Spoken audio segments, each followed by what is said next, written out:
Good evening, everyone. Welcome. It's 5:15 p.m. and I'd like to call the March 12th, 2026 work session of the Staunton City Council to order. Would a member of council like to make a motion to approve the work session and regular meeting agendas? Mayor Edwards, Councilor Woods? I move to approve the work session and the regular meeting agendas as presented. Okay, thank you. Is there a second? I'll second. Thank you. Mr. Blair, would you please call the roll? Mr. Overholtzer, Aye. Ms. Woods, Aye. Mr. Campbell, Aye. Vice Mayor Arrowood, Aye. Mayor Edwards. Aye. Motion carries. Thank you, Mr. Blair. On to item 2, we have a discussion of the City of Staunton Cable Commission. Ms. Beauregard. Hi, Kurt Plowman, our Information Technology Director, will review this item and answer any questions. We're going to have a lot of questions, Mr. Plowman. I We hope only so, have 10 because this is an exciting topic. It is. So if we need to add more time, I'm available the rest of the evening. Sounds good. Back in 1988, the City Council established the Staunton Television Commission, basically manage franchise agreements. Back in the day, franchise agreements were huge, complex documents that took a lot of time to review. Fast forward 30 years, we're at the point now where franchise agreements are pretty much boilerplate, are really needed in today's world. When we did our original agreement, or one of our original agreements years ago that we're under right now with Comcast, it was pretty much boilerplate. We've used that as a basis for establishing agreements with both Intellos and Glo Fiber for television services. But again, today's world, cable television has become a much smaller player in the media world. Streaming certainly has taken over. Franchise agreements don't deal with that. So actually the need for the Cable Commission is greatly diminished over the years. We don't really have found much of a purpose in meeting. Yet very few comments or complaints from the public anymore. Before we'd get several a month, it's probably 1 or 2 a year at most. So most of the functions of the Cable Commission can certainly be handled by staff at this point. But I am available to answer any questions. Our recommendation is to get rid of the commission. Chairman Greg Cook from the commission is also here this evening in case we have any other questions. So with that. All righty, Mr. Plowman, thank you so much. Any questions or comments from City Council? I do have a question. When was the last meeting that you were aware of the cable? Because I had the heavy mantle for 2 years of being on the Cable Commission, and I would come into Leslie's office occasionally and say, are they meeting secretly without me? I was trying to recollect that this afternoon. I would likely say COVID timeframe. We had a virtual meeting, maybe is the last one that I remember, maybe one since then. But we have not met regularly. Okay. Noted. Good to hear. I mean, from my standpoint. We can have one last final meeting if you'd like to attend though. So on that note, right before COVID, Glo Fiber, that's when they kind of started their installation of their fiber across the city. So what did the commission have? Was there anything coordination wise with the commission for that process? Chantel Glo Fiber did approach the city when they first started that project. We worked with them to get through some of the things like permitting and how they were going to interoperate with the city to do that project. The Cable Commission did establish a franchise agreement. The franchise agreement really covers any entity that is providing video services over cable. So they needed to have a franchise agreement. We essentially took the one we had with Comcast, did a search and replace, and that was pretty much the Glo Fiber agreement at that point.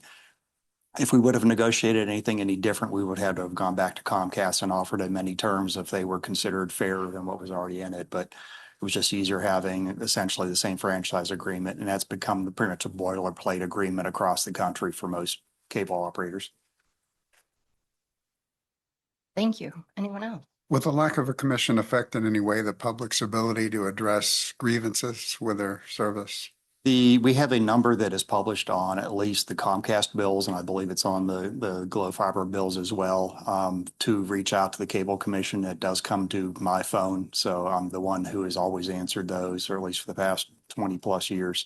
So that number will continue to ring on my desk if somebody does have an issue. I do have contacts at all the carriers that if we do have an issue, we can certainly reach out and kind of bypass, the initial help desk.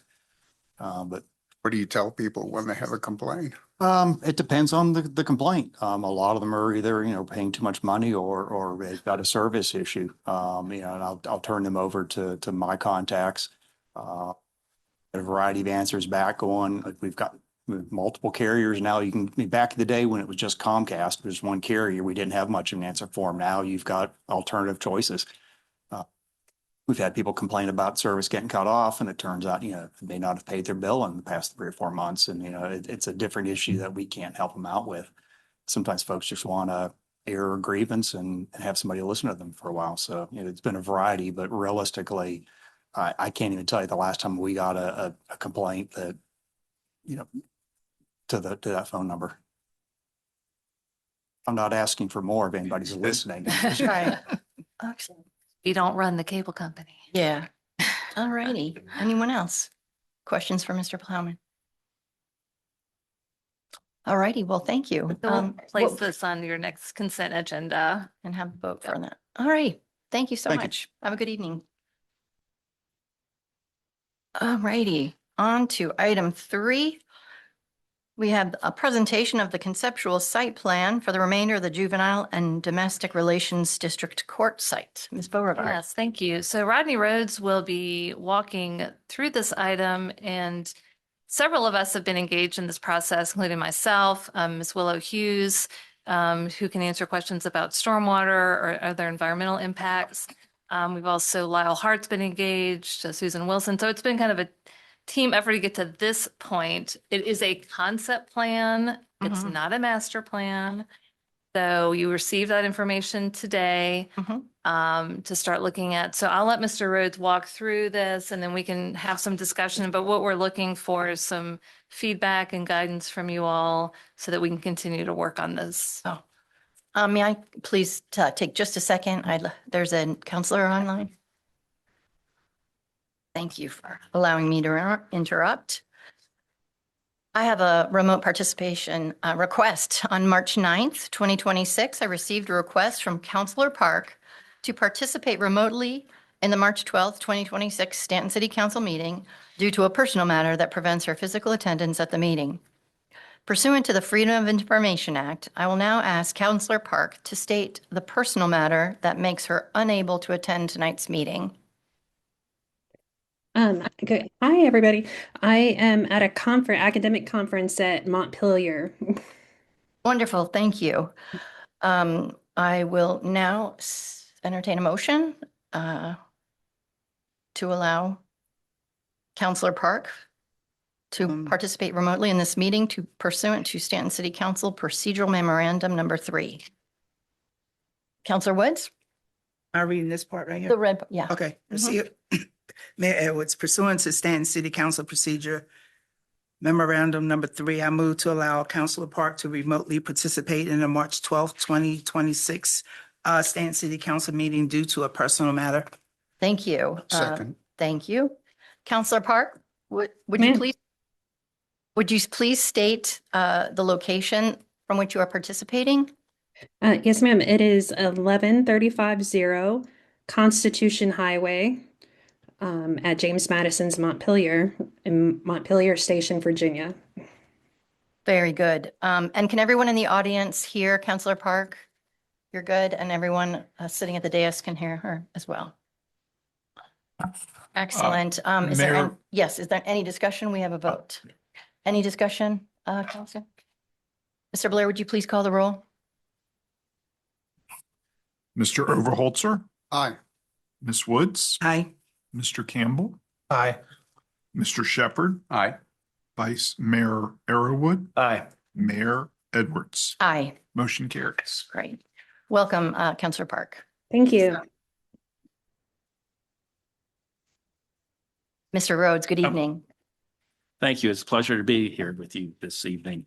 I think Ms. Beauregard read my opening comments, my notes, because I was going to acknowledge everyone that has had a hand in this conceptual plan, starting with the city manager, Leslie, and as she noted, Parks and Rec, Engineering Division, environmental. So we had a lot of people reviewing these plans and working with this consultant. I think I just drew the short straw. That's why only my name is on the briefing and why I'm before you this evening. I'd like to start off that there is a logical process when developing a large project. You would normally start off with a concept plan, then develop a master plan before preparing site plans, architectural plans, and building construction plans. Obviously, due to time constraints on developing the JNDR courthouse, prohibited this approach. However, a master plan for the entire JNDR site was included in the scope of services with Mosley Architects as they developed plans for the new courthouse. The plan would provide a vision for what the entire site could look like and was funded, and funding was secured through the American Rescue Plan Act, otherwise known as ARPA. And I'll get back to that master plan and that funding at the conclusion of my presentation. So keep that in mind. But obviously, we couldn't even do a master plan because of the constraints we were under to get the courthouse completed and open on time as it was. However, while the JNDR courthouse was being constructed, we had an opportunity to utilize other federal funds through the Brownfields Assessment Grant to do a high-level conceptual plan for this site. So we worked with TRC, the consultant, on our Brownfields grant, and we provided the consultant with some direction based on what we heard from the public during the development of the West End Plan and through other public engagement outreach. What we had heard and wanted to include in this conceptual plan was a public square / pocket park / green space at the JNDR site. Can't be much more specific than that, and that is in the West End Plan. People wanted places where they could safely walk, where they didn't have to interact with vehicles. They wanted improved stormwater through natural features and improved landscaping in the West End. We also requested that the consultants in this concept provide for future expansion of the courts complex to include the district and circuit courts, develop a stormwater management concept for the entire site, and provide pedestrian access from Beverly Street to the courthouse. I'd like to note that this is just one vision for the site with many opportunities to further develop this vision or to change direction.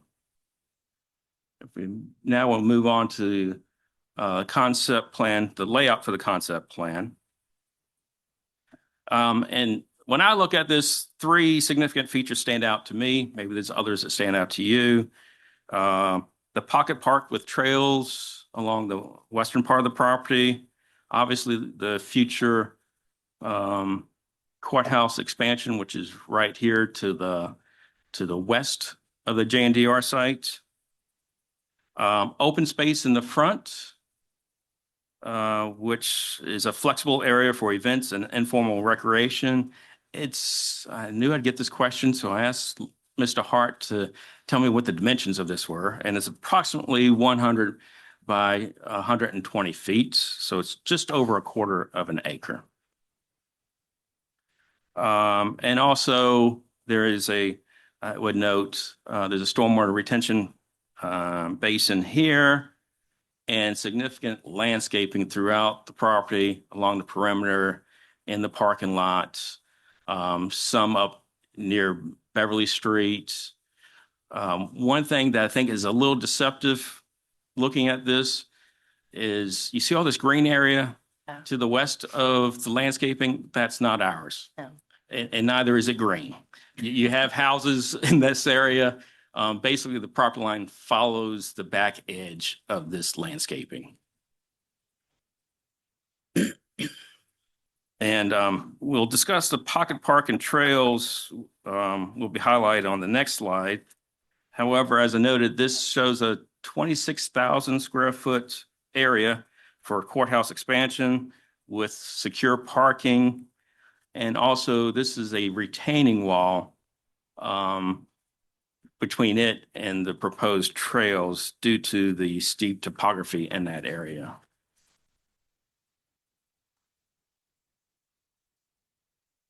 And getting back to this green area in the front, this open space, it was intentionally shown without permanent structures, so the area could have the greatest flexibility to be utilized in numerous ways, hosting small public events, markets, possible food trucks. We heard from others, possible uses on this site, such as a splash pad, skating rink, traffic garden. I'm sure all these have some merits. But at least at this stage, we wanted to provide the greatest flexibility with this space. And we constantly heard we wanted green space, open space. I would note that this plan also shows 160 parking spaces in the front of the JNDR. Mr. Rhodes, Yes. may I ask you, the fronting on West Beverly, I see a lot of greenery there. It's nice that if it's a park to have it looks like there's maybe a little bit of a pull in. Do you know what I'm saying? Behind, Right at the edge of West Beverly, there are lots of trees and then there's sort of a pull in. Is that a parking? this is area? to gain access to this green space. Okay. We thought that, if you had markets or food trucks show up, this is how they would access it and back up to the site. But yes, there is significant landscaping along Beverly Street. Yeah, I think a third or fourth slide is of the landscaping plan. But I think we move on to slide 3, Josh. This primarily shows the grading plan for the trail. And I would note that this is an ADA accessible route that ties into Birch Street. So what you see in red is ADA compliant. Ties into Birch Street, so it is, it would serve both the surrounding neighborhoods and visitors to the courthouse site. This is one aspect I really liked on this plan, is it ties in the adjoining neighborhoods. They don't have to get in a car to go for a walk. Now, the trail that circles around to the west is steeper and is not ADA compliant, I would note. This plan does show an ADA compliant path from West Beverly Street to the front of the courts. We currently don't have that. Due to the topography near the Beverly Street, this kind of has a switchback into it. So it goes to the east and then circles back to the west in order to meet ADA grade restrictions. And then we go back straight back to the courthouse. And this would probably be an at-grade path because you do intersect it with the cars. So it would probably be something that would be shown on the pavement itself. Mr. Rose, would both sides be open? Because I know both sides coming in, I'm like sorry. the one at the light, and then you have another entrance coming in. Well, That's an exit right now. It's an exit right Yeah, now because it goes that was around. identified as an exit. That's how it is right now. Did we talk about that Well, other? we did not in the concept plan propose any changes to that. Yeah. Okay, so that's an So exit. one way in, one way out then? I mean, it could be something we look at. We just Right. didn't look at it as part of this. But right now, that's just serving as an exit from the courthouse. Although you can still go out Yeah. the way at the light Mhm. too. But if you're going to take a right on Beverly, maybe it's faster to go that way. So while we're on the topic of the ADA accessible path, it does look like there's direct access from it into the surrounding neighborhood via Birch Street. Yes, sir. That's great. Is there any access from the neighborhood on the other side Beverly Court in particular? There isn't shown in this concept plan. Obviously, there's no direct link to the trails from the east end. It does show. That's fenced, I believe, right? Because I'm- it's fenced, isn't it? That east side? Is that all fenced? I mean, there may be issues with sure. right of way and access, but to the extent that we can give people from the neighborhoods access to this, inviting green space and footpath and so forth, that's definitely a plus. These are all good comments, suggestions. It appears to me that you have a lot of parcels that back up to the JNDR site. So Need an easement. Yeah. yeah, there some things we need to overcome there, And provide that direct access. it looks like the red dotting continues down to cross the street to get over to Grubert. That is correct. There is I believe this is a project from 10 plus years ago, a Safe Routes to School project where they Yeah. put in a crosswalk there. Right. Right now it's a crosswalk and just ends. Yes. With the We're proposing that you tie into that with an ADA route. Isn't that crosswalk? The sidewalk on Grubert is on the right or the east side of Grubert, not the west side. Correct? I don't think so, but I'll check that. Okay. That's not the way, obviously it's not the way it's shown here. Yeah. And something else I asked the consultant to add is a public sidewalk along the frontage of our property.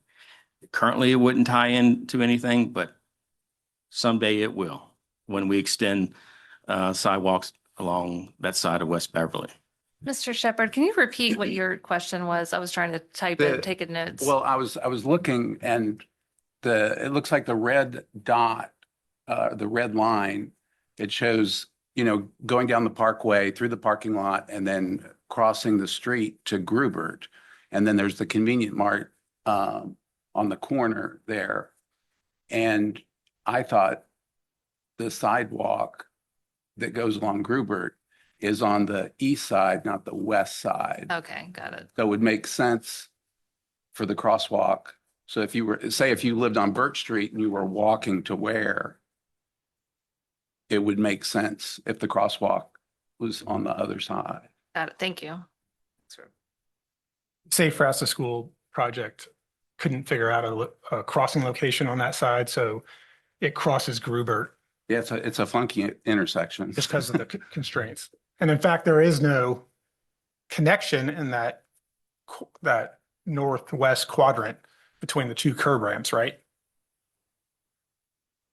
In front of the new. Yeah, there's basically Yeah. two curb ramps, but there's no sidewalk connecting it. So That's correct right there. You're correct, the northwest quadrant. We just did a year or so ago an improvement in this section with sidewalks. However, this is a real tricky intersection here. Stormwater inlet there. And the thing is, if we were utilizing the funds, the grant funds, we'd have to make all kinds of improvements to this site. So that's why it does not currently tie into sidewalks as you round Right. that corner. That's something we'll have to do without utilizing state and federal funds. One thing we discussed is a bus stop here at the courthouse. We thought that may be of interest to a lot of folks using transit to get here. Currently, one was just added across the street in front of, I think it's El Camino Yes. Market now. Yeah. So there's an on-call bus stop there. I think a sign was just placed there in the past week. But we could also put one here on the eastbound route of West Beverly someday. And maybe with some, with a bench and shelter possibly. So that's all things we can consider in the future. I think moving on to the fourth slide, and this is the landscape plan. And this shows what's adjoining the JNDR site. You see all these houses bordering on the west. So this is heavily landscaped around the perimeter, in the parking islands. As the mayor noted, out here in front of adjoining West Beverly Street. And I wouldn't, and we have some trees within the pocket park and along one edge of the green space out front, but we wanted those to be as open as possible to allow multiple of uses. Word. What has happened? Hey, huh? Just lose power. What happened? All of that? Did we just lose the meeting? Okay. Could we- Just the televisions aren't working, but Take a I'm recess? still here. oh, Carrie can All still right, hear. just I wanted to can make, still hear you guys. Alrighty. Rodney, you have to act out the rest. Do an interpretive dance. Yeah. Rodney didn't know he signed up for that.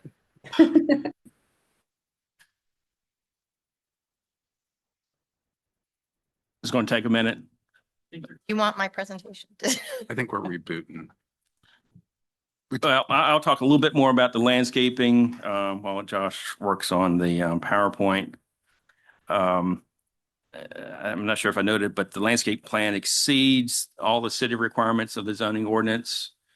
And also the landscape incorporates bioretention curb cuts with switchgrass planted under the parking lot trees to provide stormwater filtration, reduced runoff, and contribute to native habitat. That is something else we've heard that the public wants. I would also note that we received a conceptual utility plan and a stormwater management concept, including the various calculations and graphs that wasn't part of this PowerPoint.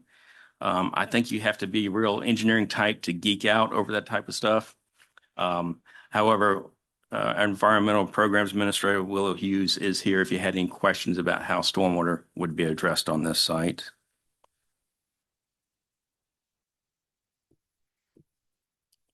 I have two more slides once we get them up and going. Is that going to be a?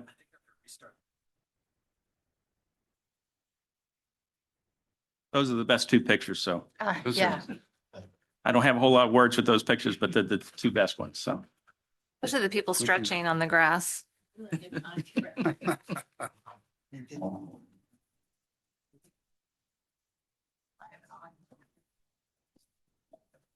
And we could probably take it around and show everybody.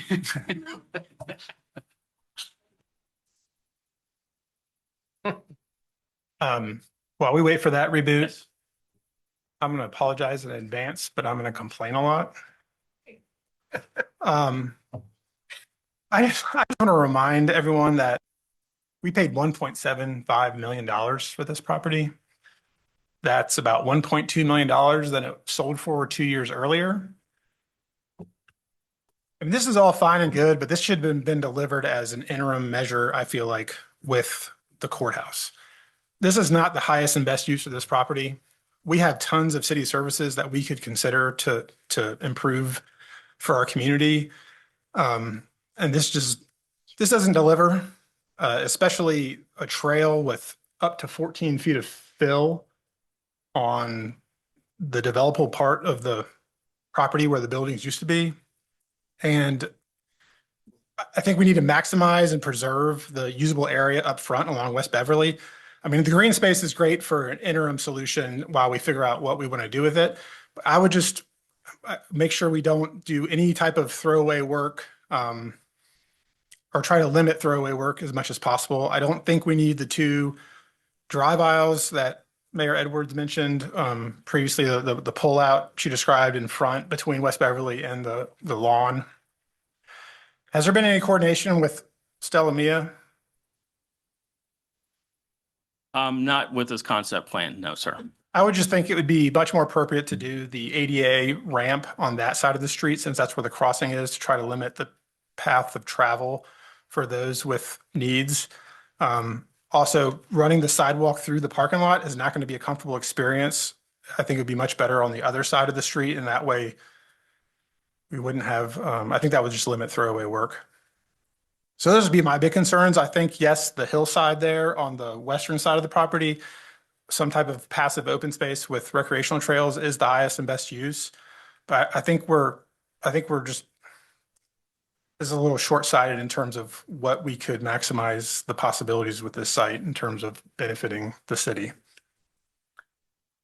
Counselor Kimball, are you talking about using this space here from behind Stella Mia all the way down to the future courthouse? as Yeah, where the buildable? previous buildings were that Where we the know concrete Yeah. are pads are. flatter, or Mhm. flatter developable sites. I mean, as you can see in this drawing shows it perfectly. Mhm. We're basically building an earth ramp. I mean, the walkway is great. The ADA accessibility is great, but I'm just wondering if there's a way we can, I don't know, have it more curving and switchbacks to accomplish the same thing without taking up so much of the developable property. I was going to ask you a question about the area formerly occupied by the buildings, if this would preclude use of those spaces where the concrete pads are for city buildings or other uses. This shows the trail occupying that area and the stormwater basin also. Is the landscaping shown, is that, you said that's above and beyond the requirements. Do we have, so it's set up in a buffer style to just kind of screen the adjacent houses? Is that a buffering, is that buffering a requirement of our code, or, I'm just wondering, I mean, I think that's great, but I'm just wondering if it'd be more aesthetic and, I don't know, a better open space if it was more spread out and not so concentrated along the. It is a requirement that you have 2 staggered rows of vegetation, evergreens or something along the perimeter. And there's some flexibility in that. You could also do some fencing with landscaping, but that is a requirement. Where we exceed the landscaping requirements are in the parking area. And this represents, you said 160? 160 public parking spaces. Do we have a idea, is that correlated to what we think the ultimate needs of the courthouse would be, or is that above and beyond, or just what we can fit? That's above and beyond what we require now. Of course, we'd have to do, parking calculations, depending on the size of what is built next to the JNDR. Councilor Campbell, if I could ask for clarification, on the pedestrian access, you noted that it'd be better to be on the west side of the access route. And I don't disagree with you. The original site plan for the JNDR showed it at that location. However, we could not meet ADA compliance, keeping it on that western side of the access road. Unless we did a switchback in front of Stella Mia. Well, that's why I asked about reaching out to them, because I knew that would be, you would have to do a switchback there with the grade. I'm just wondering if It'd be taking up their front yard. yeah, I'm just wondering if they'd be open to it because it would improve pedestrian access to their restaurant.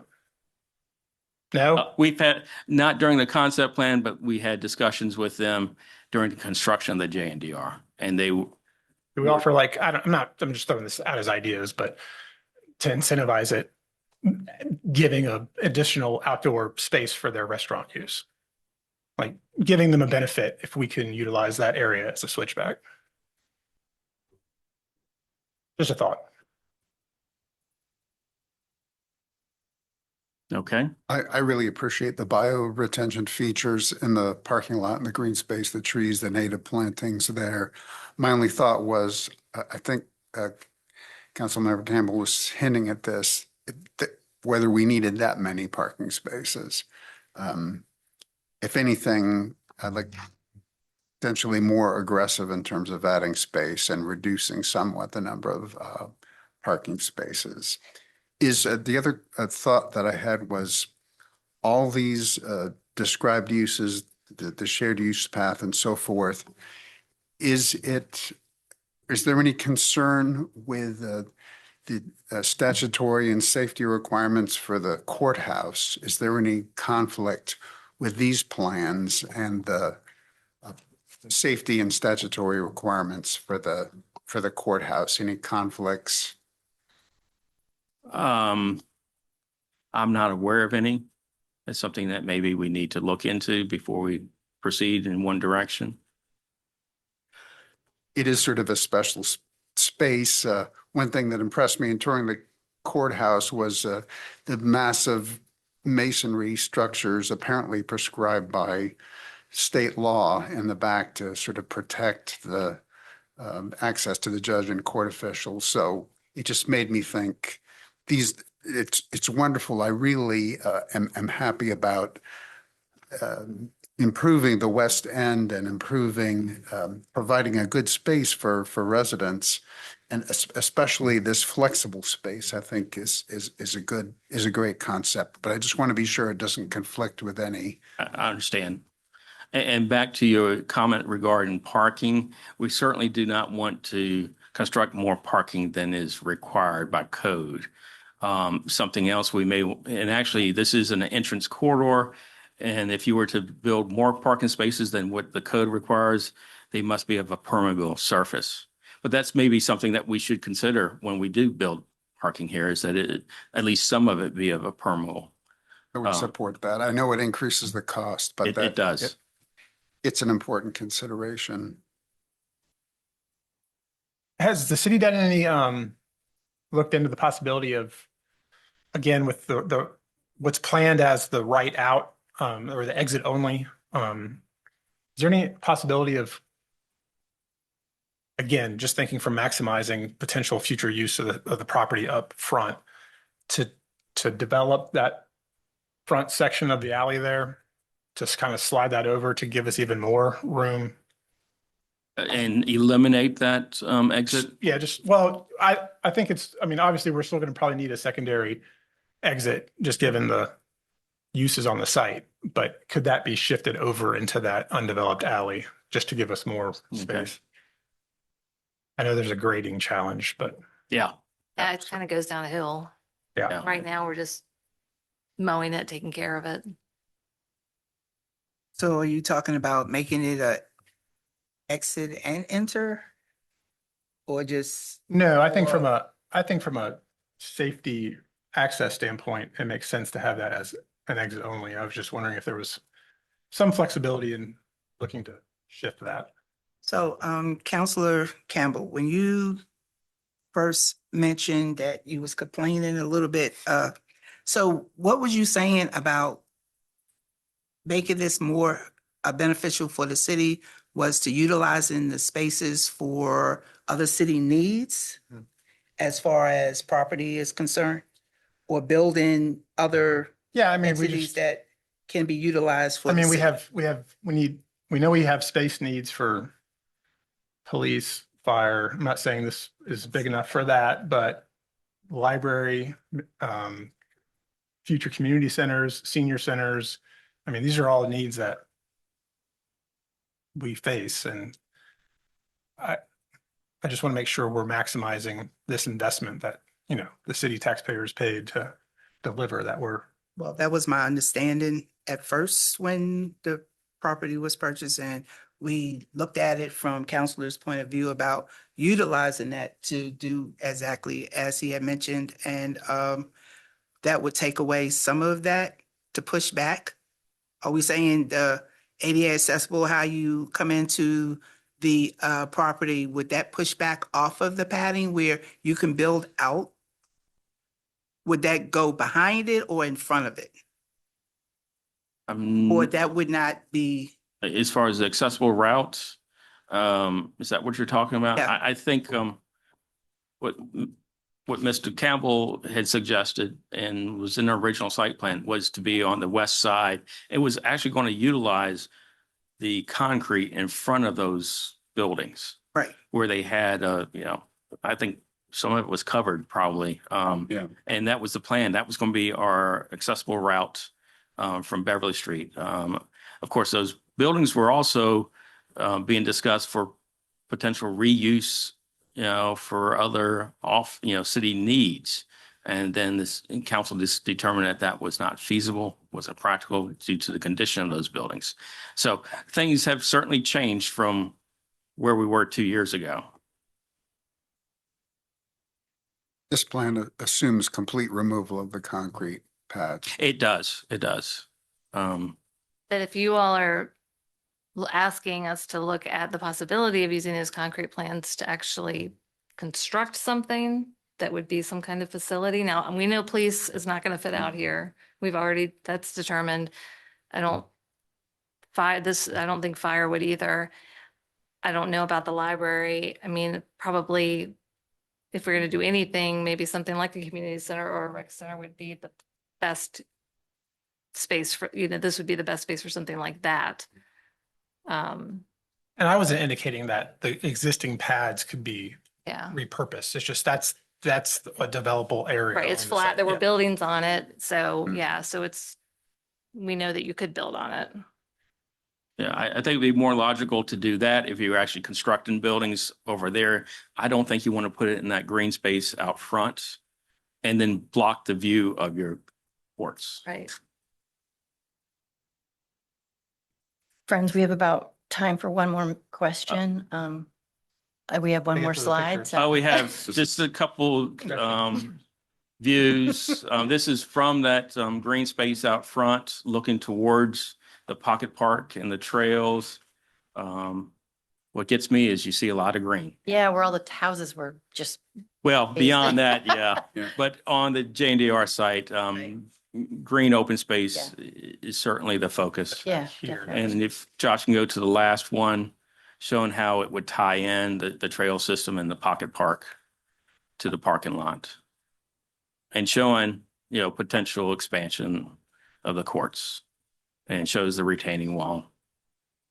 As I started off stating that, the original plan was to do a master plan for this site with Mosley Architect. We still have them under contract. We still have the money under ARPA that we can only use for a master plan on this site. And it's my understanding that we need to spend that by December. So that would be the next step, is to create a much more detailed master plan. All right, Mr. Rhodes, looking at this concept, was the intent here that sidewalk proposed in the parking lot to be raised and you couldn't get in and out there? Because that's what it looks like from this rendering. Like where the arrows are, the directional arrows Yes. are. Is that intended to be the access to kind of backload the parking spaces? That's correct.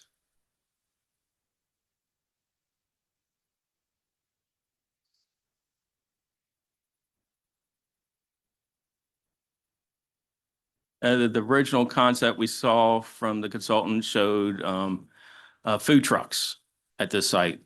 We said, well, that might be a viable use, but we want it to have greater flexibility, could be used for other uses.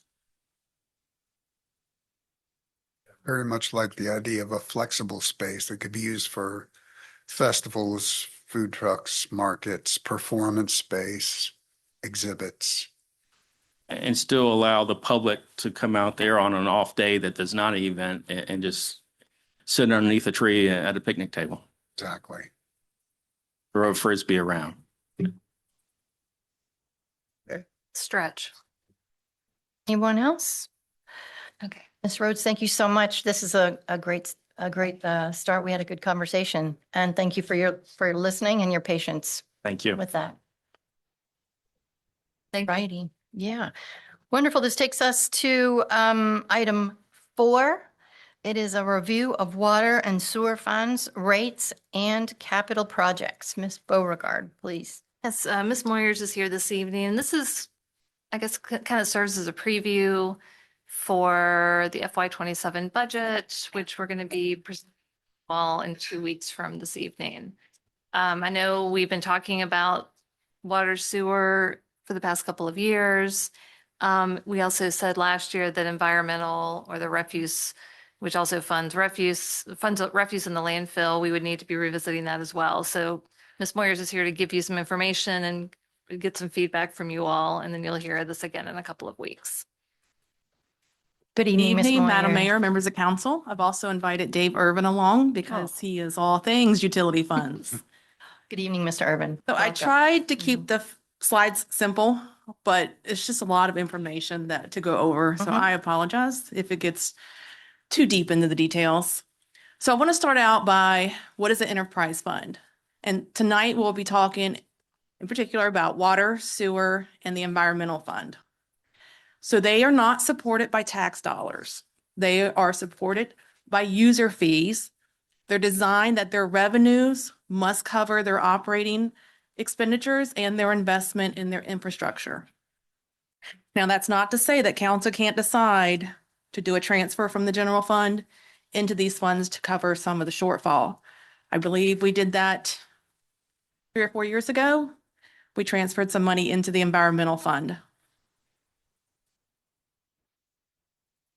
So on the community survey that Josh went over, I believe it was 2 weeks ago, it showed that there was a decrease of 9% in the public's perception of the overall quality in our utility infrastructure, and a 9% rise in residents wanting it prioritized over the next 2 years. And as you know, we continue to struggle with aging infrastructure. And we also struggle with funding the positions. We still have 2 of them frozen in the water fund and 1 of them frozen in the sewer fund. And that happened in the FY23 budget to fund a $3 an hour increase for public works employees. Now, even with that $3 increase, the starting rate for our equipment operator ones is still $17.37 an hour. So it's very hard for us to compete in that labor market, especially when these are pretty physically demanding jobs, especially down working on the lines themselves. I'm starting with water fund. Our rate is $4.06 per HCF. HCF, in case you don't know, is 748 gallons. 100 cubic feet. Yes, 100 cubic feet. And Staunton is a little unique because if you look at most other places, they quote their prices in 1,000 gallons. We have to be a little unique here. Staunton. Our last increase was 2 years ago from 386 to the 406. I've listed previous increases there. So over the last 16 years, I think we've had 4 increases. So I also wanted to go over what the user fee covers in each of these funds, starting with water. It's the water billing, water production, which is our water treatment plant, water distribution, that is getting the water to the people, the maintenance of the lines and the pumps, utility technical services. They're mostly meter reading, meter changeouts, shutoffs, things like that, meter repairs. That's who we send out when a customer has a leak to help them troubleshoot to find where that leak is. Debt service, the water CIP, and what we call payment in lieu of taxes. And that is a transfer into our general fund because these are supposed to be self-sustaining, and the general fund provides a lot of services to the water fund, and this is a transfer into the general fund to pay that back. That is like HR, management, financial services, legal services, all of those. So how do we compare? We are pretty low when you compare us to other localities around us, or about the same size as we are. I've converted the rates of those other localities into the 100 cubic feet and also added a column that shows the flat amount. You can see we are one of the only ones that do not have that flat amount. Now, we do have a minimum bill of 500 cubic feet, but you do get usage with that. Some of the, like, for example, Waynesboro, you do not get any usage with that $20.08. And then I did a graph that compares what the water would cost based on a 9,000 gallon usage every 2 months, which is 1,200 cubic feet.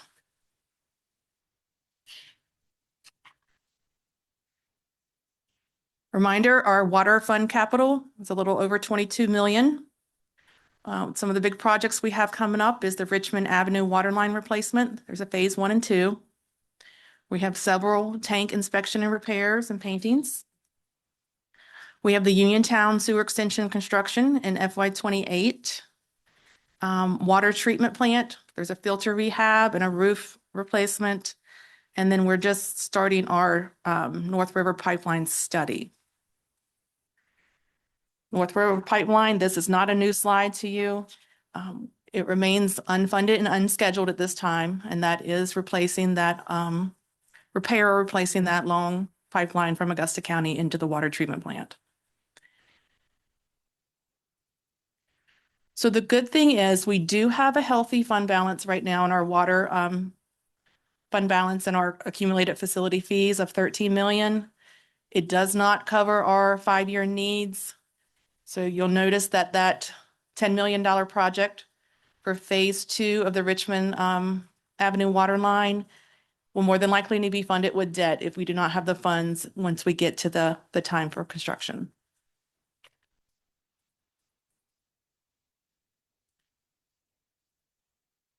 Unfunded needs are about 50 million. Currently, out of our water user fees, we're putting about $300,000 aside for capital improvements.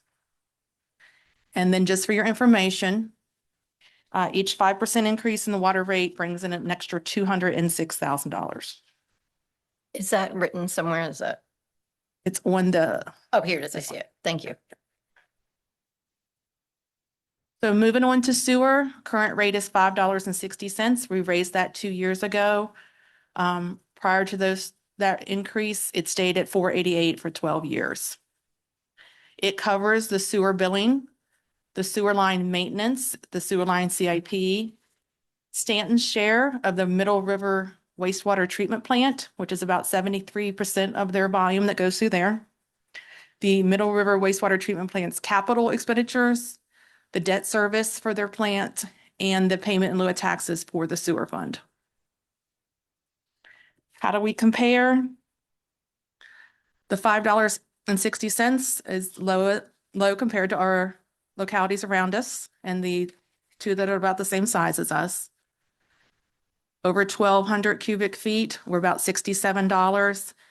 You can see that's sometimes half as what some of those localities are charging. 5-year capital plan for sewer. Big projects coming up is the Commerce Road, the New Hope Road and National Avenue sewer upgrade, the Lewis Creek, Uniontown, that is FY '28. The price there has, or the estimates there have increased to $6 million. Locust Avenue, Sherwood and Institute.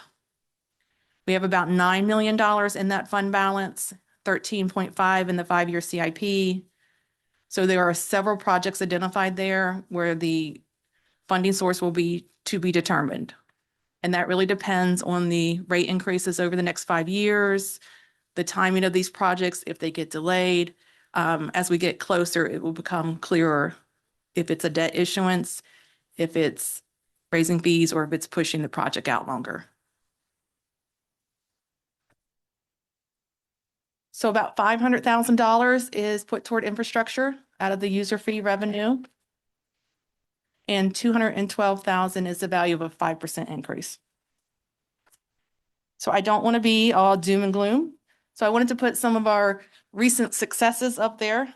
We've done some major infrastructure projects over the last few years, and we have one plan that we just got the bids back on. That's the replacement of the water treatment plant clear well cover. It's a pretty big project for us. The Gardner Springs was a very good project for us, $13 million. We initially were denied for that ARPA grant, and then they came back and gave it to us. So it freed up some of that debt that we had taken out for Gardner Springs that we've been able to use on other projects. And then the Staunton Crossing Water and Sewer, 3 different grants from the Virginia Business Ready Sites Program, totaling over $14 million. Environmental Fund. I only showed the residential rate. It's $48.02 every 2 months, so about $24 a month. And it covers, first of all, the landfill expenditures, our share of that based on our usage. landfill closure liability, and then the landfill's capital.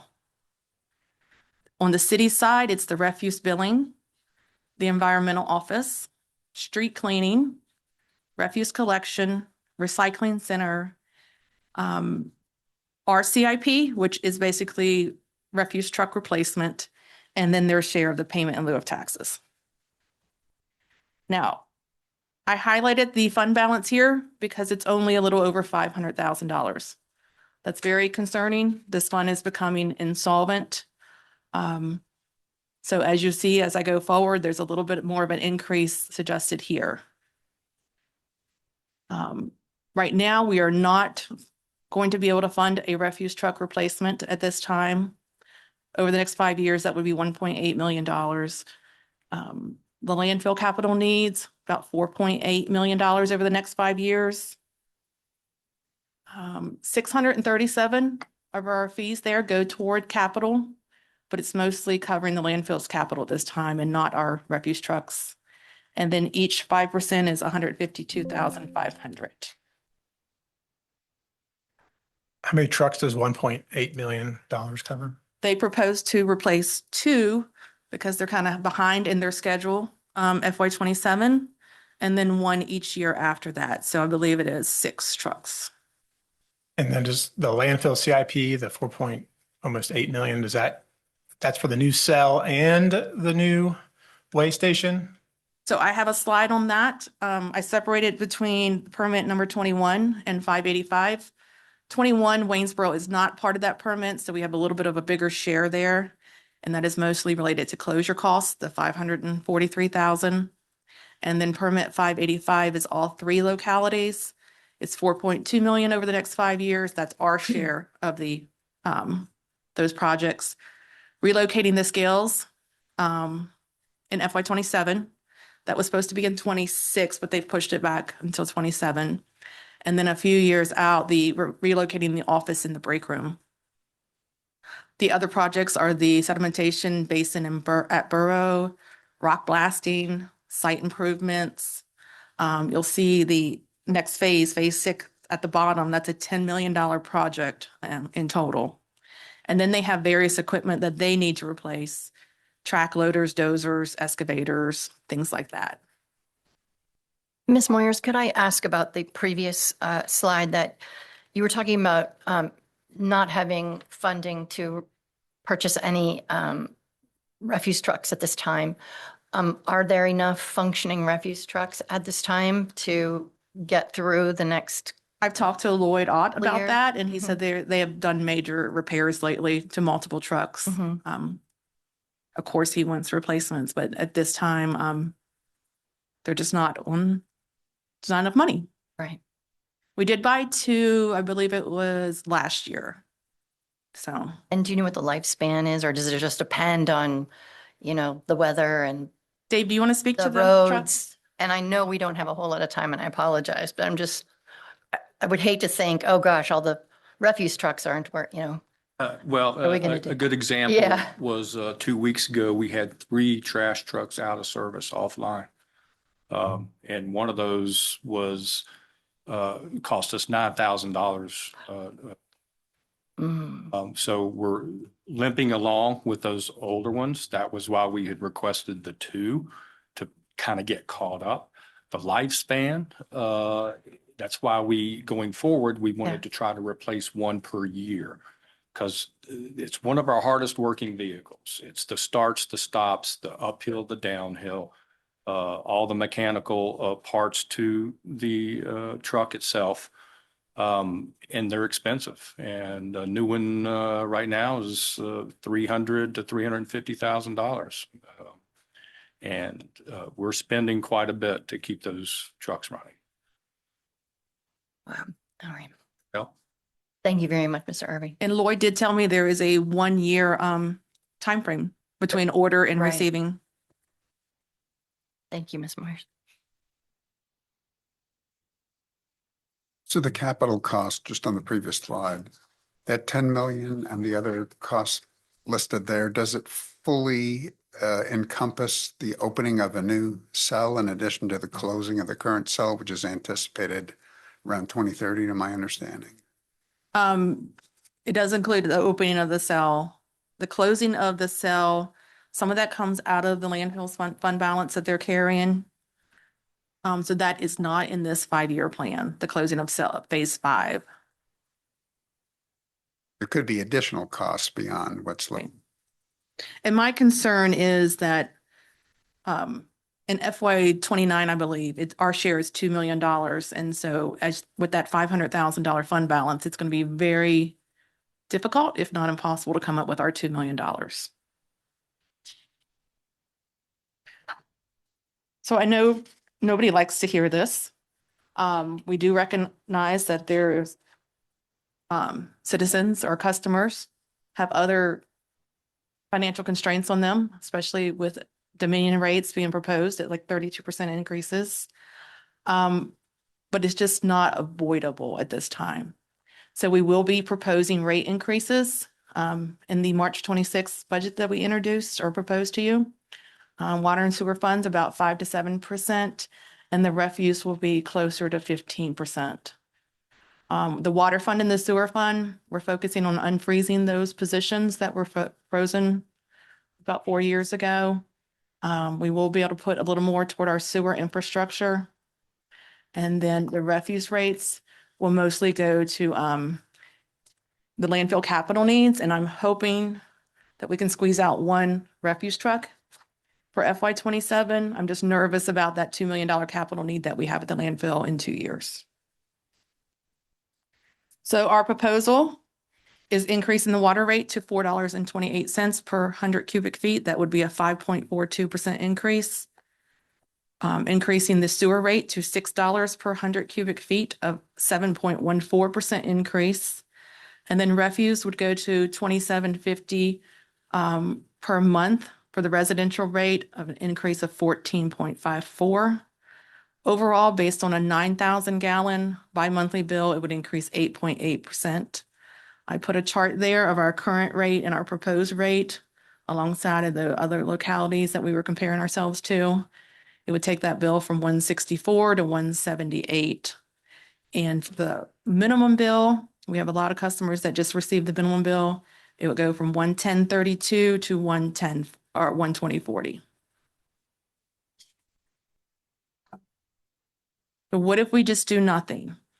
Well, it's an option in the water and sewer fund, because you saw we did have some fund balances there that could cover our capital needs for the next year or two. But it's just going to be delaying the inevitable. It's going to cause larger future increases, and then our increase for failures.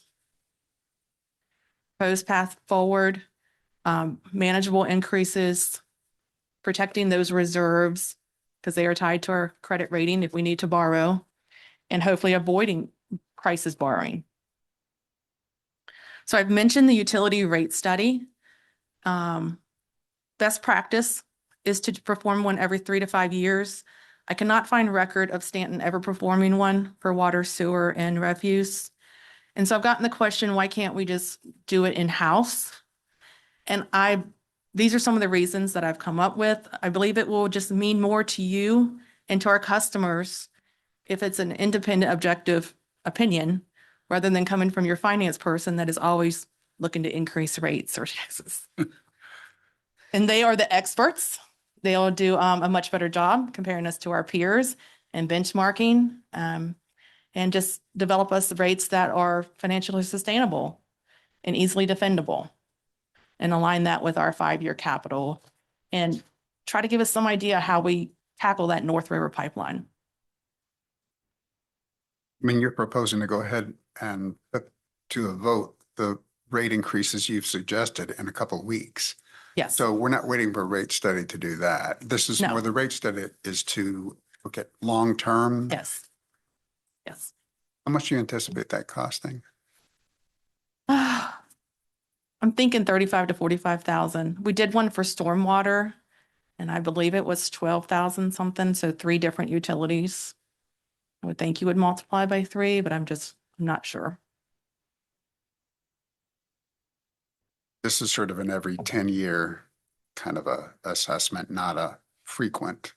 Well, the recommendation is 3 to 5, but we've never had one. So I think this has been kicked down the road for, I mean, you know, some parts of it, like you said, over a decade on that. If we'd had manageable few percentage increases along the way, we wouldn't be facing this.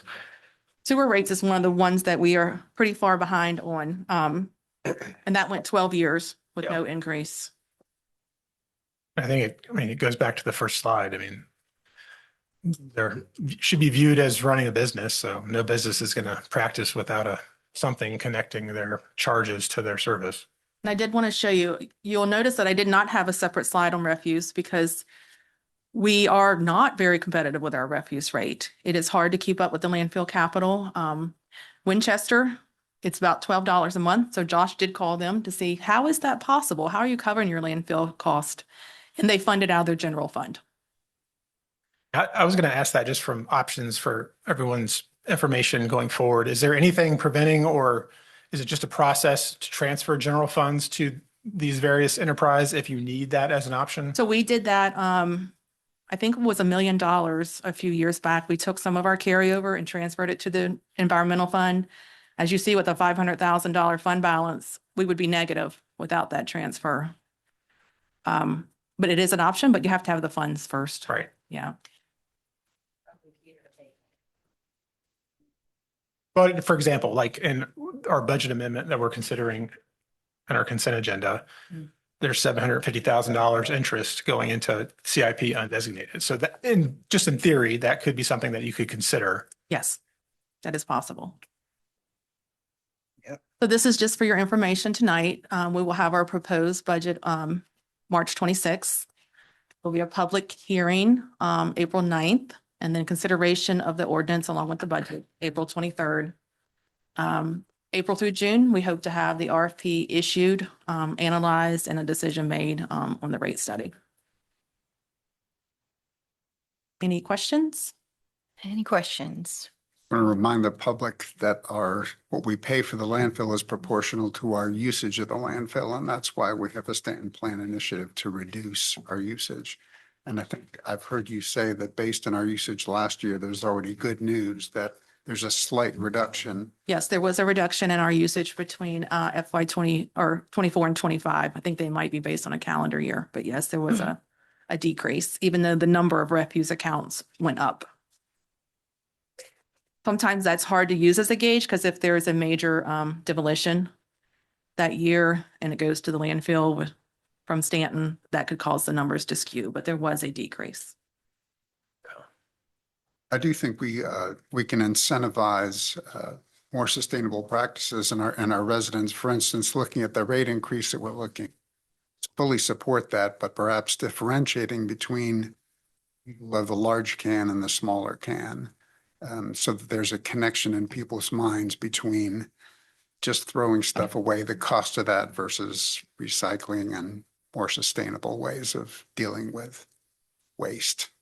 It's definitely a possibility. The burden would just fall on our refuse guys and our admin office at PW to keep track of who has what can and making sure they're getting charged the right amount. But it could be a possibility. I was going to ask from that line, or just considering the administrative costs of operating these enterprise funds, is that why some of the localities have these base rates? What's the incentive to have a base rate? I don't know, and I believe that probably will be a recommendation of the utility rate study. Yeah. Like I said, we have kind of a base rate because we have that minimum bill of the 500 cubic feet. But there is usage included in that. So I would be very interested to see what that rate study says about those base rates. How about a final question and then we'll wrap up? I had one comment back to the 9%. And it's one of the reasons I was tardy, trying to get in my car because the gas company has my street blocked off and no one is allowed to park, but no one showed up to work on the street today. Apparently they didn't like the snow. But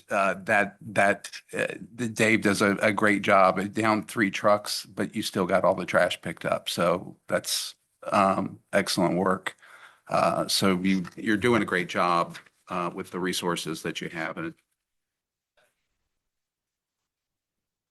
we'll try to do the best we can. Thank you, Ms. All right. Moyers, and thank Thank you, you. Mr. Irving, for coming this evening, and we'd see you again on the Yes. 26th. Thank you, everybody. So we're moving on to item 5, our final item for the evening's work session. I will entertain a motion to enter a closed meeting. Mayor Edwards. Yes, ma'am. I move to enter a closed meeting for consultation with legal counsel, the Stanton City Attorney regarding specifically legal matters requiring the provision of legal advice concerning the Historic Preservation Commission's authority pursuant to Virginia Code Section 2.2-3711A8. Is there a second? I'll second. All righty. Is there any discussion? Before we go to a roll call, Mr. Blair? Ms. Park, Aye. Mr. Overholzer, Aye. Ms. Woods, Aye. Mr. Campbell, Aye. Mr. Shepherd, Aye. Vice Mayor Arrowood, Aye. Mayor Edwards. Aye. Motion carries. We are now in closed session. Hope to see you all back here at 7 o'clock. Thank you. All righty, friends, I will entertain a motion to reconvene in an open meeting. Mayor Edwards, Counselor Woods. I move that the council reconvene in an open meeting and certify to the best of each member's knowledge that only lawfully exempted public business matters were discussed and that only public business matters as identified in the closed meeting motion were heard, discussed, or considered in the meeting. Thank you. Is there a second? I'll second. You, any discussion? None? Mr. Blair, would you please call the roll? Ms. Park, Aye. I think, Mr. Overholzer, Aye. Ms. Woods, Aye. Mr. Campbell, Aye. Mr. Shepherd, Aye. Vice Mayor Arrowood, Aye. Mayor Edwards. aye. Okay, the work session is adjourned. And it's 7:02, and I'd like to call the March 12th, 2026 regular meeting of the Stanton City Council to order. Will you please stand as you are able and join me in the Pledge of Allegiance?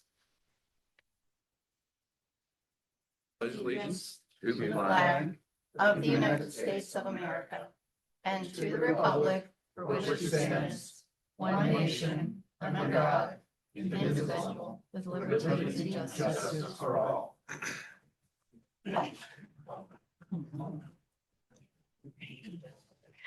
Well, good evening, everyone. I'm so glad to see you here, especially the young people. And as usual, and I will offer this evening's invocation from Councilman Overholzer. Thank you. Please feel free to join me in this invocation if you desire to do so. Lord God, as we enter into this season of budget deliberations, help us to be good stewards of the funds entrusted to us. Help us to prepare for the future and position ourselves for a stronger, more resilient Staunton.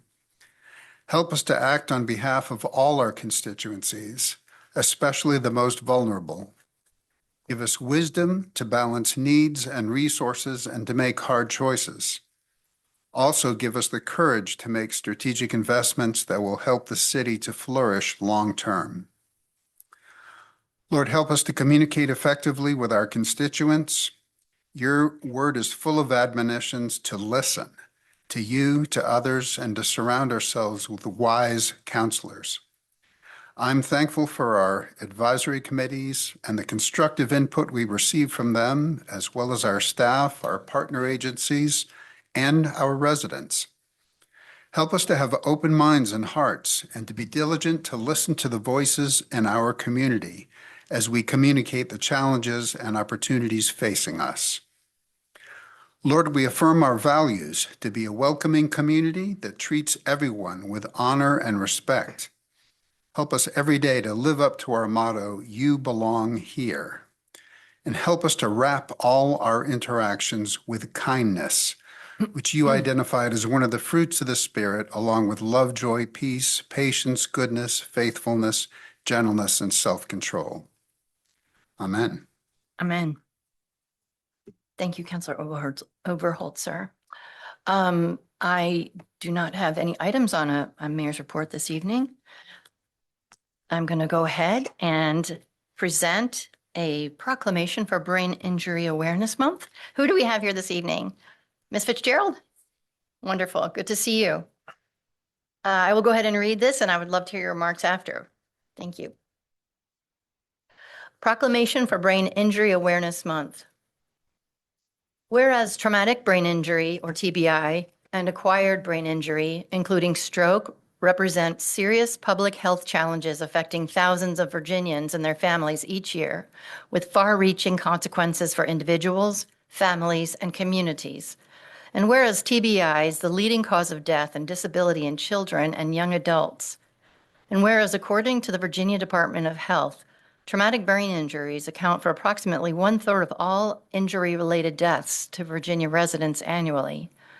And whereas brain injury prevention is possible through education, awareness, and simple safety measures, including wearing seatbelts and helmets, practicing fall prevention strategies, and recognizing the warning signs of a stroke and seeking immediately medical attention.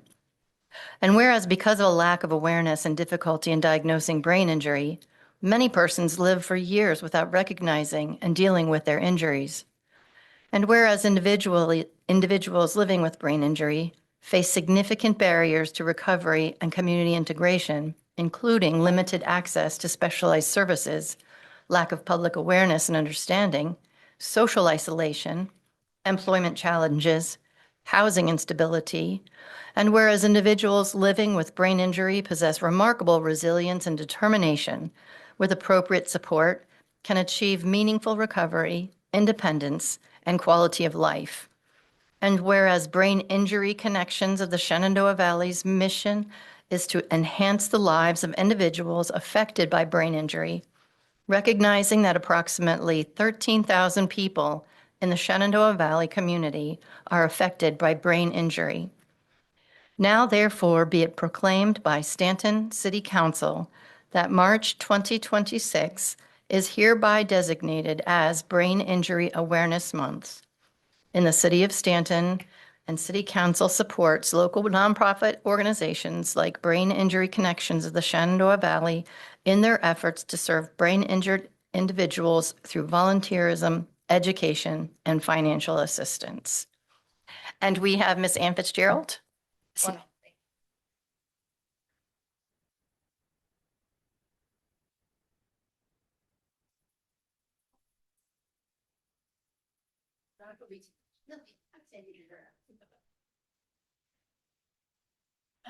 Madam Mayor and members of council, on behalf of the 13,000 people living with brain injury-related disabilities in the Shenandoah Valley, I want to thank you for this recognition.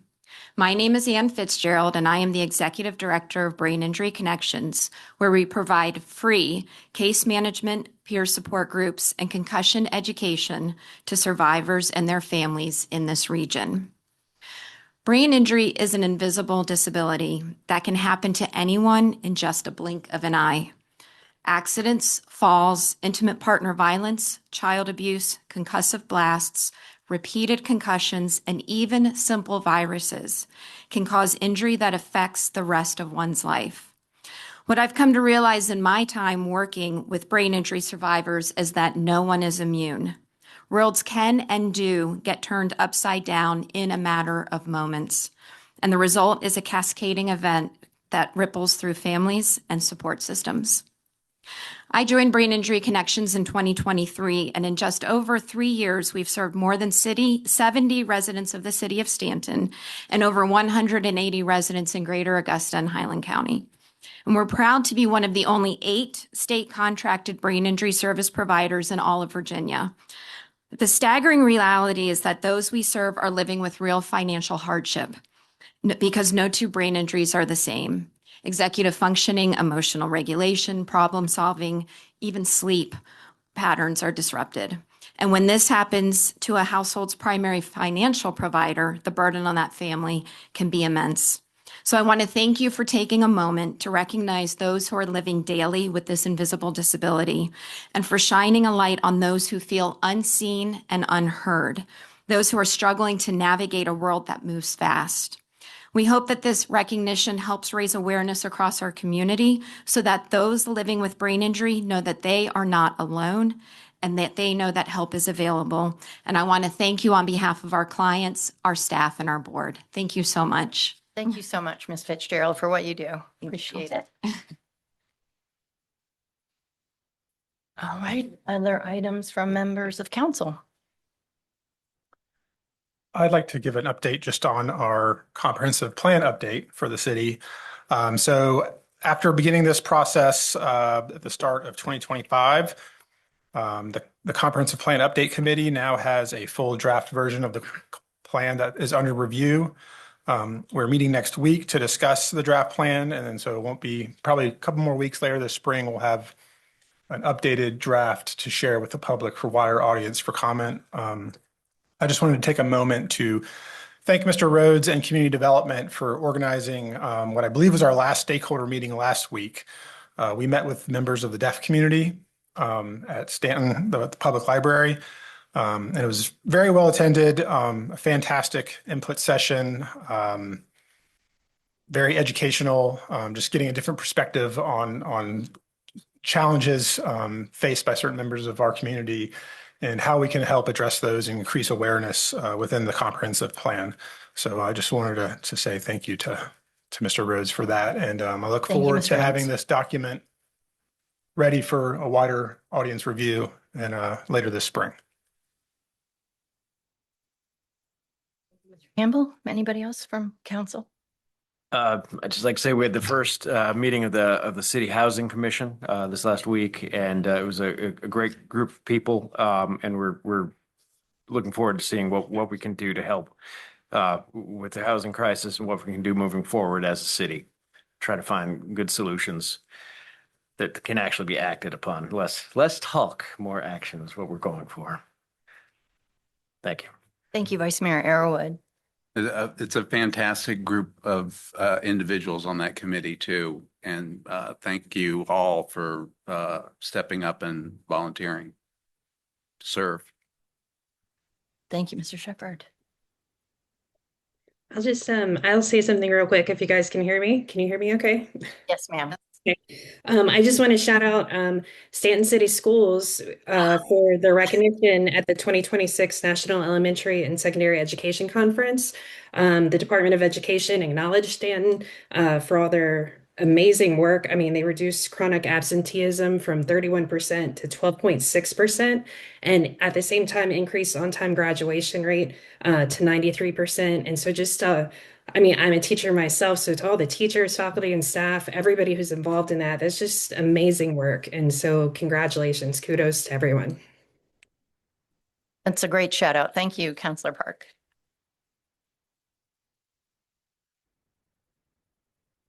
Yes, it's you. Yes, ma'am. The Nominations Committee would like to make a motion to appoint Brady Johnson and Gareth Bartholomew to the Stand Bicycle and Pedestrian Advisory Commission for a 2-year term commencing April 1st, 2026 and ending March 31st, 2028. Appoint Brianna Decker to the Tourism Advisory Board for a 3-year term commencing April 1st, 2026 and ending March 31st, 2029. Appoint Wendy Meyer and Dolly Frazier to the Landscape Advisory Board for 3-year terms commencing April 1st, 2026 and ending March 31st, 2029. And appoint Steve Tomaso to the Planning Commission to fill the unexpired term of John Hutchison commencing April 1st, 2026 and ending February 28th, 2029. Thank you, Councilor Woods. Is there any discussion about this nominations? Mr. Blair, would you please call the roll? Ms. Woods, Aye. Mr. Shepherd, Aye. Mr. Campbell, Aye. Mr. Overholzer, Aye. Ms. Park, Aye. Vice Mayor Arrowood, Aye. Mayor Edwards. Aye. Motion carries. Thank you, Mr. Blair, and thank you to the Nominations Committee for doing those interviews and to all those who are participating. All righty, moving on to item A. This is the procedure memorandum for number 14. It is the consent agenda. It's a policy of City Council to have routine, non-controversial items placed on a consent agenda. All items on the consent agenda will be voted on in one motion. If separate discussion of an item is requested by any member of council, it shall be removed and considered separately at the end of the regular meeting agenda. Do any members of council wish to remove any items to be placed at the end of the regular meeting agenda for separate discussion? All righty, well, with no such request, is there a motion to approve the consent agenda? Madam Mayor, I move to approve the consent agenda as presented. Thank you, sir. Is there a second? Second. Thank you. Any discussion? Mr. Blair, would you please call the roll? Ms. Woods, Aye. Mr. Shepherd, Aye. Mr. Campbell, Aye. Mr. Overholzer, Aye. Ms. Park, Aye. Vice Mayor Arrowood, Aye. Mayor Edwards. Aye. Motion carries. Thank you, Mr. Blair. On to item B, a consideration of changes to utility billing adjustments. Is that Ms. Beauregard? Yes, Ms. Moyers, our Chief Finance Officer, will present multiple proposed changes to Stanton City Code relating to utility billing adjustments.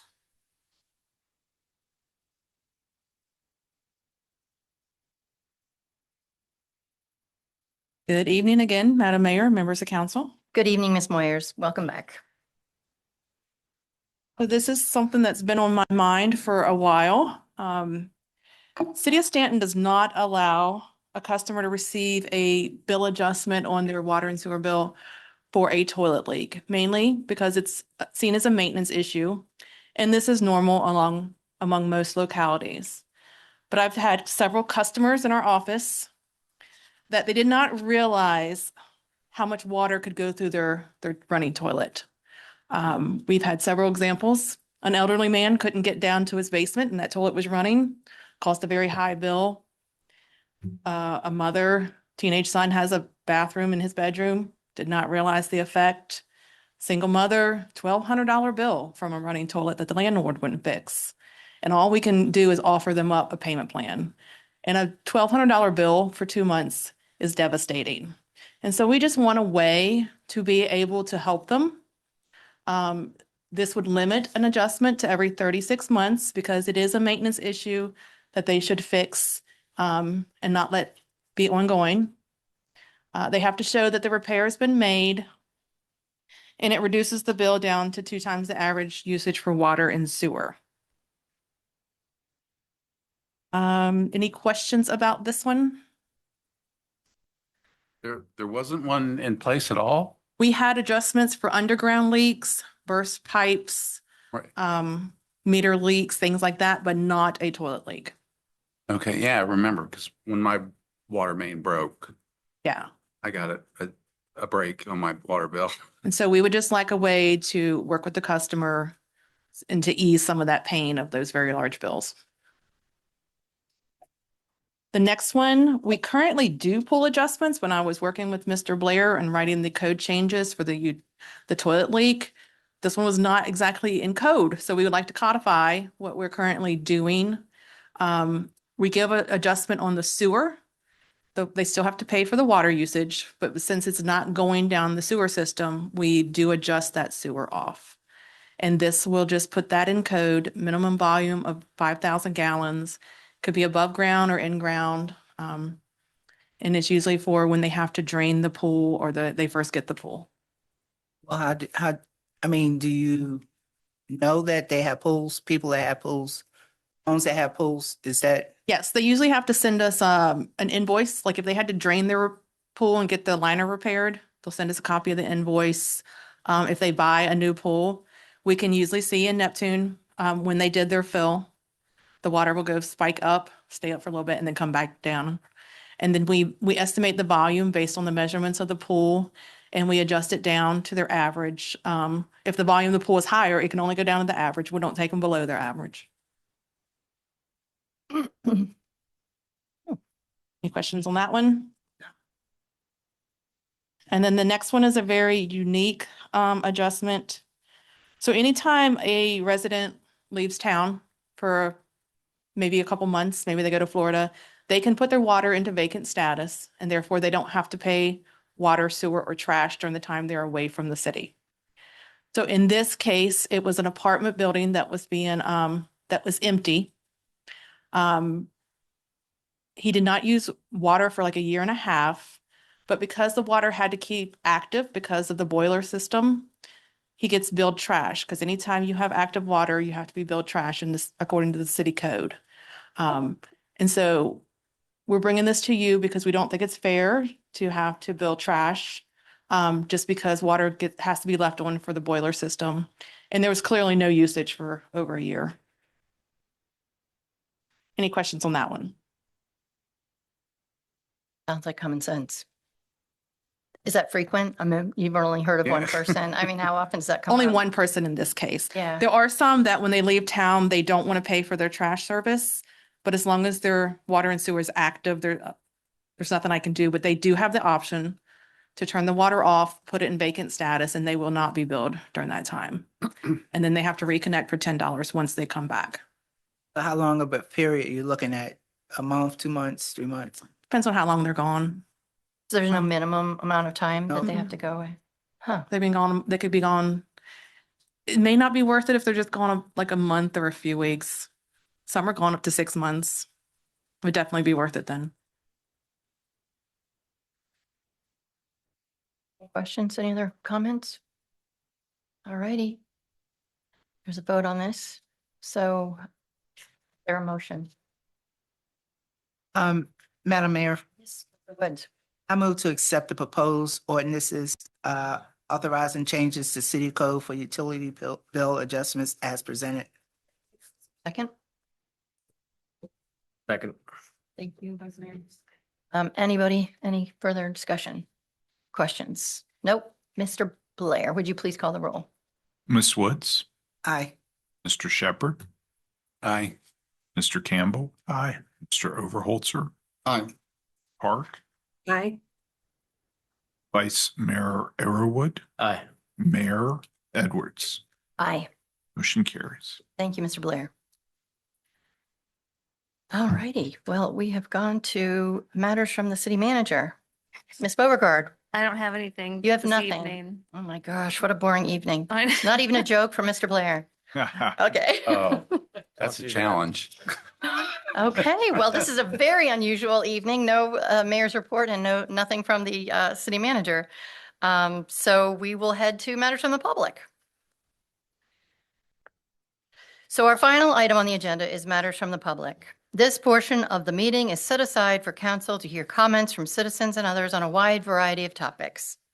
A copy of Staunton City Council's Matters from the Public guidelines is available in paper form at the desk by the side door over there and online on the City of Staunton's website. We ask that you please familiarize yourself with those guidelines before speaking. If you would like to address council, please come forward to the podium or raise your hand on Zoom. When it's your turn, please state your name and address for the record and limit your remarks to 5 minutes. I will let you know if your time expires. As a reminder, this is a time for council to listen. If you are seeking a response or a follow-up to a question or comment, please speak to the city manager, Leslie Beauregard, or a member of council following the meeting. So please, if you would like to speak this evening, come to the podium or raise your hand on Zoom. And don't knock each other down. Come in.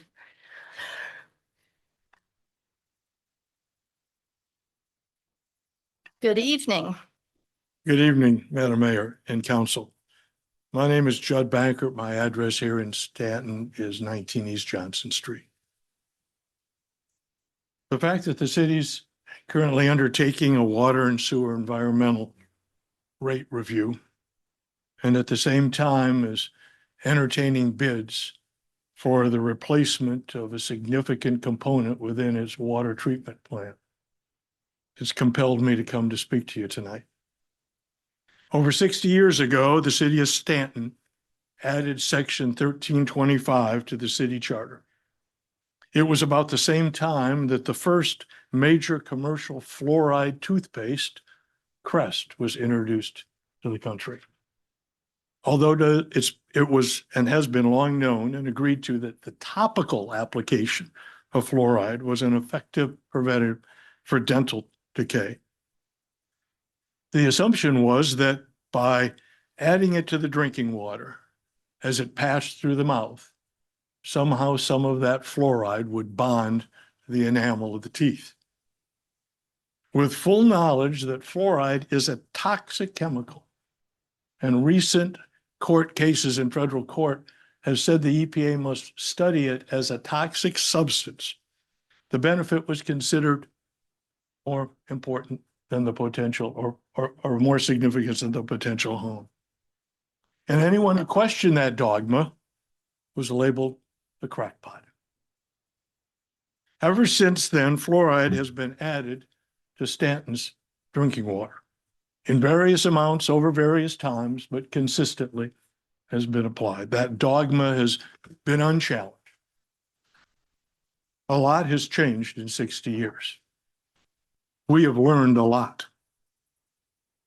When I earlier made reference to a potential or wasteful or even harmful expenditure, I was referring to the replacement of the fluoride tank that has failed. As a result of this failure, the drinking water of Staunton has been without fluoride for over 2 years. The unofficial results of the bid that were put out for that put the minimum amount for the replacement of the tank at $440,000. And with a useful life of well over 40 years and an expenditure of over $30,000 a year for the chemicals to add it, we are looking at an expenditure of somewhere between $1 million and $2 million over the tank's life. And to do what? Fluoride now is found in almost every toothpaste. And if you look at the side of the toothpaste, it says don't swallow it. There's a reason. Fluoride is toxic. And the problem is with dosing fluoride through water is that dosage is a function of body weight. And the brains that are most susceptible to the damage are children's brains. Infants in particular, whose mothers use city water to make the formula. The levels of fluoride that those infants are ingesting are significant and a significant danger. But that is something that I don't expect you to take just from me. And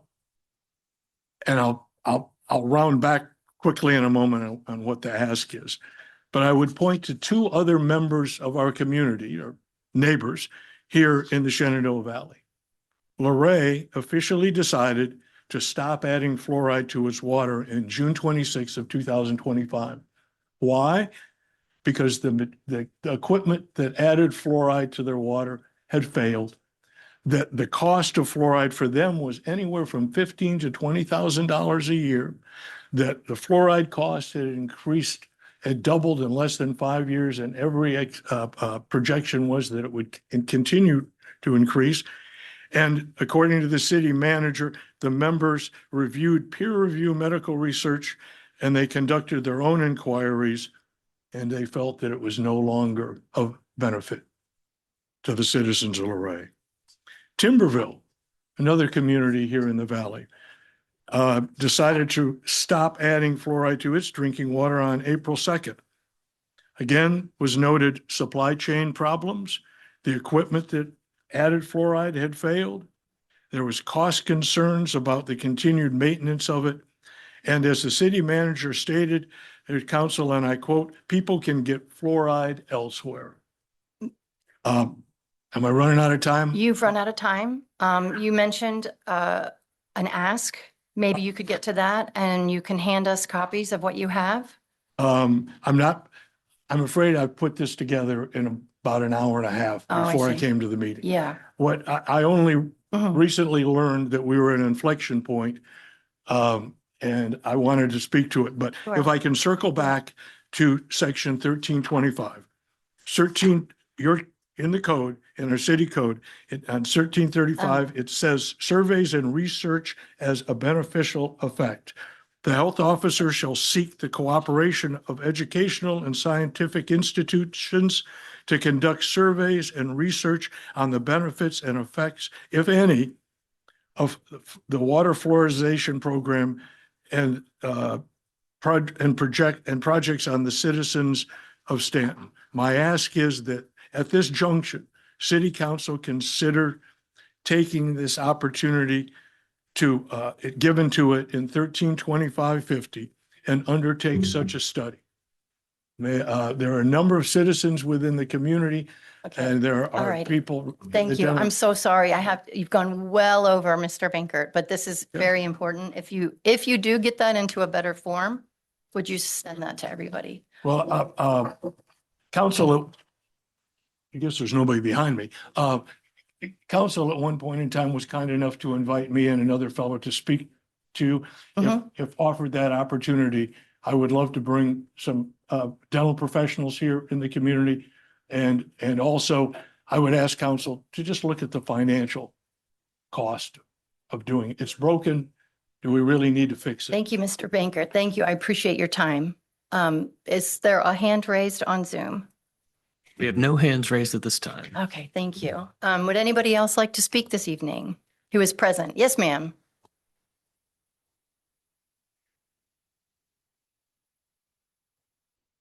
Good evening. Good evening. Mayor Edwards and city council members. I am Barbara Whipple. Yes, Ms. I'm a Whipple. familiar face. I live at 111 Madison Place.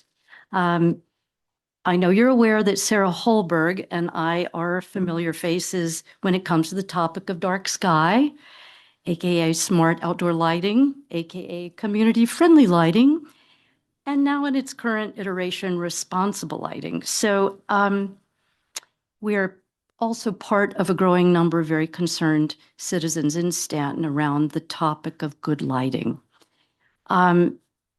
We have been really appreciative and encouraged by the support we're getting from City Council and the city altogether in this subject area. And some really good progress is being made, I think, particularly in conjunction with Dave Irvin and Rodney Rhodes.